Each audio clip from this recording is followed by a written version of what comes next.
السلام علیکم ګرانو دوستانو نن به زه تاسو ته د کرکټ په هکله باندې یو څو تازه او ډېر مهم خبرونه درکړم چې خاص کر زه به تاسو ته ووایم چې زیمبابوې چې کوم د پاکستان نړیوال جام کپ نه رخصت کړی ده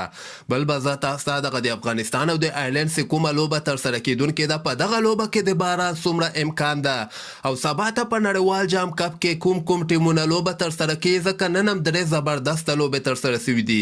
مهم معلومات درسره شریکوم ویډیو تر اخره پورې وګورئ په هر څه به تاسو پوسئ نو راځم اول زه تاسو ته وایم چې نن په نړیوال جام کپ کې درې زبردسته لوبې ترسره شوي دي سهار ټایم کې چې کومه لوبه ترسره شوله هغه ساوت افریقا او بنګلادیش سره لوبېدلې ول چې دغه لوبه په 104 رنزو باندې ساوت افریقا ګټلې ساوت افریقا 206 رنزه ټارګټ بنګلادیش ته ورکړی او بنګلادیش ټول ټیم په 101 رنزو کې آوټ شوی ده دویمه لوبه د هندوستان او نیدرلند مابین کې دغه لوبه ترسره شوله دغه لوبه هندوستان په 50 رنزو باندې ګټلې یعنې هندوستان هم ډېر په اسانۍ سره دغه لوبه ګټلې ده 103 رنزه ټارګټ هندوستان نیدرلند ته ورکړی نیدرلند ټول ټیم به 123 پورې دغه رنزونه رسولي نه لوبغاړي هم آوټ شوي دي او اورونه پوره شوي 50 رنزو باندې هندوستان دغه لوبه ګټلې ده درېیمه لوبه چې کومه ترسره شوله دغه بیا زیمبابوې په 1 رنز باندې پاکستان نه دغه لوبه ګټلې 101 رنزه ټارګټ زیمبابوې پاکستان ته ورکړی د پاکستان ټول ټیم 129 رنزونه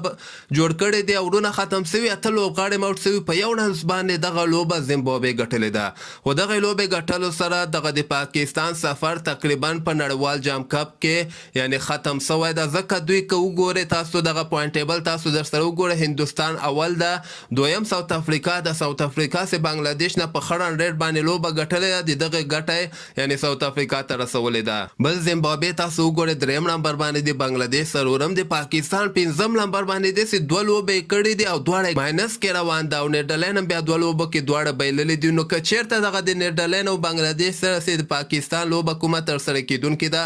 دغه یو لوبه کې هم که چېرته باران وسو نو پاکستان به یعنی نړیوال جام کپ نه بیخي رخصت شي اوس هم تقریبا 80% یعنی پاکستان ته مشکلات جوړ شوي دي چې مخکې راونډ ته کوالیفای وکړي اوس به ساوت افریقا ته پاکستان ګوري چې هندوستان یې مونډه وګټي او ساوت افریقا نورې لوبې مو بایلي دغه نورو لوبو کې باران هم اوسي په دغه حساب باندې بیا پاکستان سیمي فاینل ته وتلی سي یعنی ډېر کم چانس پاکستان ته برابر شوی ده چې مخکې راونډ ته کوالیفای وکړي او بل به زه تاسو ته دغه د افغانستان او د آیرلینډ چې کومه لوبه ترسره کیدونکې ده دغه لوبه خو که خیر د جمعې په وخت په ورځ باندې سهار ټایم کې 8:30 بجې د افغانستان په وخت باندې دغه لوبه شروع کیدونکې ده خو دغلته به زه تاسو ته وایم چې 80% چانس ده چې دغه سبا لوبه کې باران وسي مهربان میدان کې چې کوم تازه د هوا حالت دی دغلته میده باران چې ډېر خطرناک یعنی 80% لیکلي دي چې په دغه لوبه کې به باران کیږي نو بیا هم ګورو دغه هوا حالت داسې ده ساعت په ساعت بدلیږي را بدلیږي نو تاسو دعاګانې کوئ چې دغه لوبه ترسره شي که چېرته دغه لوبه هم برابره شي نو افغانستان لپاره به ډېره زیاته مشکله شي چې مخکې راونډ ته کوالیفای وکړي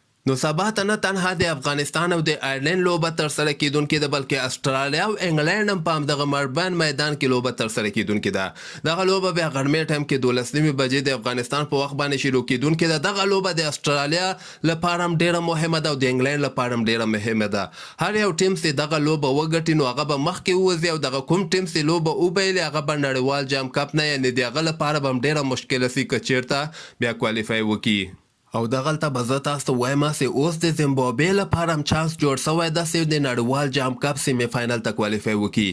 ځکه زیمبابوې به بنګلادیش او هایلینډ غوندې ټیمونو سره هم لوبېږي که چېرته دوی دغه دوه لوبې وګټي زیمبابوې دغه بنګلادیش او هایلینډ نه نو د دوی لپاره هم چانس برابرېږي چې